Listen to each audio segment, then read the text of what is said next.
What if one of the most iconic watches in the world was never supposed to exist?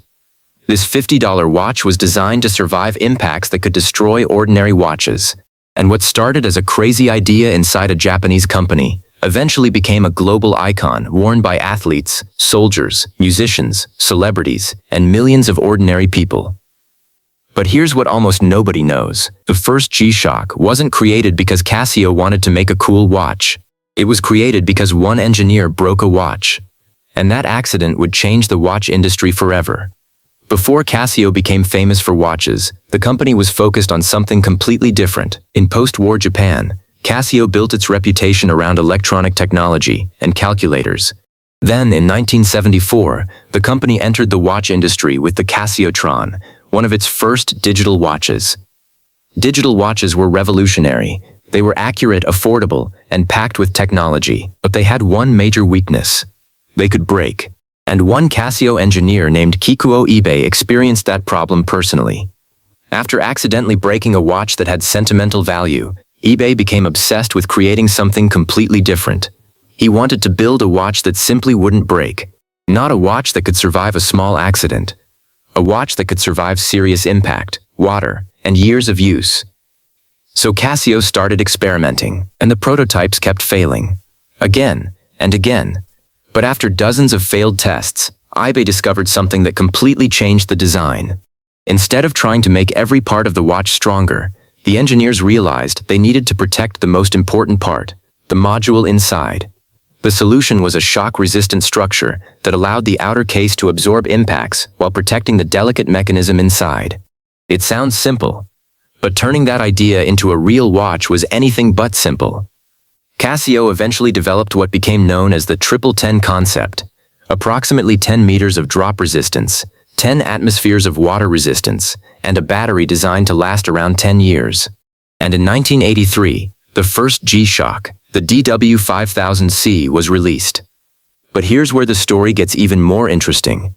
Surviving the tests wasn't Casio's biggest challenge. The company still had to convince people to actually wear this strange-looking watch.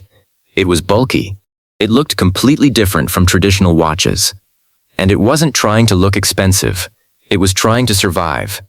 But that unusual design eventually became its greatest advantage. Athletes loved the durability. Outdoor enthusiasts loved the toughness. Military and tactical users appreciated the reliability. And then music, streetwear, and popular culture transformed G-Shock from a tool into a style icon. The watch that was designed because one engineer didn't want another watch to break had become a global symbol of toughness. And Casio didn't stop there. Over the years, G-Shock evolved with solar power, radio-controlled timekeeping, Bluetooth connectivity, sensors, world time, advanced materials, and increasingly sophisticated shock-resistant technology. But the original philosophy never changed. Build it tough. Make it useful. Make it recognizable. And this is where the story becomes bigger than Casio. Because G-Shock represents almost the opposite philosophy of a traditional luxury watch. Rolex built its reputation around precision, craftsmanship, prestige, and status. G-Shock built its reputation around durability, technology, and accessibility. One tells the world how much your watch is worth. The other tells the world what your watch can survive. And perhaps that's why G-Shock became so successful. You don't need to spend thousands of dollars to own a watch with history. You don't need gold. You don't need a complicated mechanical movement. You need an idea that works. And G-Shock had one of the simplest ideas in watchmaking. Build a watch that refuses to quit. More than 4 decades later, that idea is still alive. So here's the real question. If you had to choose between a luxury mechanical watch worth thousands of dollars and a G-Shock built to take almost anything you can throw at it, which one would you actually wear every day? Let me know in the comments.